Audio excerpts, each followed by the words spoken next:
Hello everyone, welcome back to another video. और आज के इस वीडियो में अपन बात करेंगे जॉइंट्स के बारे में। जॉइंट से हर साल क्वेश्चन पूछते हैं और लेकिन जॉइंट्स पर बात करने से पहले बात करते हैं एक खूबसूरत इंसान की।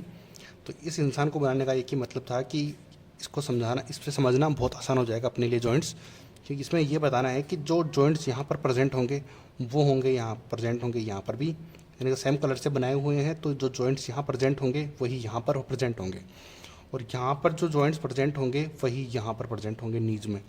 जो सेम कलर से बनाए हुए हैं वहाँ पर सेम सेम जॉइंट्स प्रेजेंट होंगे। ठीक है, समझ आती है बात, इसलिए मैंने ये समझाया है। अब देखते हैं कौन कौन से जॉइंट्स अपने परीक्षा में पूछते हैं। तो फर्स्ट आता है ball and socket joints. Ball and sockets आप समझते ही हैं कि जब बुमराह और भुवनेश्वर कुमार बॉल डालते हैं तो यहाँ से उनका हाथ घूमता है और फिर वो जब बॉल डालते हैं तो यहाँ से बैंड होते हैं ना, फिर कमर से हिप से बैंड होते हैं ना, इसलिए यहाँ पर याद रह जाएगा कि शोल्डर और हिप, इन दोनों में यहाँ पर ये ball and socket joints present होता है। आती है बात समझ में। अगली बात करते हैं हिंज जॉइंट की। अब हिंज क्या होता है? हिंज आप जानते हैं कि जो अपना दरवाज़ा होता है, दरवाज़ा खुलता कैसे है? दरवाज़ा कहीं पे अटैच होता है ना, तो ऐसे ऐसे क्या घूमेगी, ऐसे घूमेगी। जैसे कि अपनी एल्बो है, एल्बो और हाथ है, तो वो जैसे ऊपर नीचे होंगे ना, ये जब ऊपर नीचे तो होता है हाथ, नीचे सीधा या फिर ऊपर आधा बैंड फिर एकदम सीधा, तो ये हिंज हो गया ना, यहाँ पे अटका हुआ है तभी तो ये ऊपर नीचे होता है ना, इसीलिए याद रह जाएगा अपने नीज में। और मैंने कहा था कि मैंने बताया था कि जो यहाँ पर प्रेजेंट होगा वही यहाँ पर प्रेजेंट होगा, तो ये एल्बो में प्रेजेंट होता है और नीज में प्रेजेंट होती है। ठीक है, आती है इतनी बात समझ में। अब बात करते हैं पाइवोट की।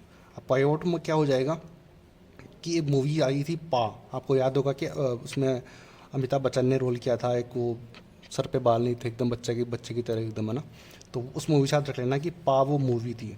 तो पा में क्या आ जाएगा? पी से आ जाएगा पाइवोट, ए से आ जाएगा एटलस और ए से आ जाएगा एक्सिस।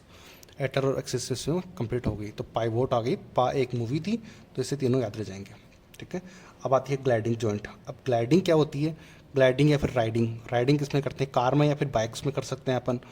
तो कार्स में करते हैं अपन, यहाँ पर बात कर रहे हैं कार्स की। तो दो कार हैं, तो दो कार आपस में अगर एक साथ जा रही हैं कहीं पे, इस तरफ दो कार जा रही हैं, तो वो एकदम एक दूसरे से भिड़ेंगी तो नहीं, एक दूसरे से तो थोड़ा तो गैप होगा बीच में, तो इन दोनों के बीच में ये गैप है। तो यहाँ पे मैंने लिखा हुआ है एक कार ये चल रही है यहाँ पर और एक कार ये चल रही है, और इन दोनों के बीच में ये गैप है, तो इस गैप से याद रह जाएगा अपनी ग्लाइडिंग। इस गैप से याद रह जाएगा ग्लाइडिंग, इस गैप से ग्लाइडिंग याद रह जाएगा। और दो कार्स हो गई, मतलब कि कार्पल्स और कार्पल्स। कार से मतलब याद रखेंगे दो कार्पल्स के बीच में प्रेजेंट होती है ग्लाइडिंग जॉइंट। आती है बात समझ में? दो कार्स के बीच में गैप प्रेजेंट होता है, इसको बोलते हैं ग्लाइडिंग जॉइंट। अब लास्ट जॉइंट बात करते हैं सैडल जॉइंट। अब उसके, अब कोई नीट की तैयारी कर रहा है, कोई बच्चा कोई स्टूडेंट नीट की तैयारी कर रहा है और उसके कम मार्क्स आए हैं, तो वो उसके कम मार्क्स से है वो सैड, यानी कि कम मार्क्स आए हैं तो वो थोड़ा उदास है। उदास है तो वो यूँ करते हैं ना अपन इशारा, अपने हाथ से यूँ इशारा करते हैं जब कोई भी चीज़ नीचे रह जाती है। तो ये अपन इशारा कर रहा है अपने अंगूठे से कि नीचे की तरफ, यानी कि मेरा स्कोर जो है नीचे चला गया है, तो इसलिए वो उदास है। तो इससे क्या याद रखेंगे कि कैम में, यानी कम से मतलब याद रखेंगे कार्पल्स, एम से याद रखेंगे मेटा कार्पल्स, और एस ई का कोई मतलब नहीं है, और सेड से याद रखेंगे सैडल जॉइंट।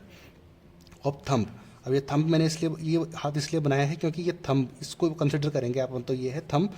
तो यानी कि थंब की कार्पल्स और मेटा कार्पल्स के बीच में सैडल जॉइंट प्रेजेंट होता है। तो यानी कि कम मार्क्स से परेशान है, तो वो यूँ इशारा कर रहा है अपने कम मार्क्स का, तो इससे अंगूठे से याद रह जाएगा कि अंगूठे की बात कर रहे हैं, थंब की बात कर रहे हैं, और वो है थंब की कार्पल्स और मेटा कार्पल्स के बीच में ये सैडल जॉइंट प्रेजेंट होता है। आई होप कि ये समझ आया होगा आपको। मिलते हैं अगले वीडियो में। Thank you so much.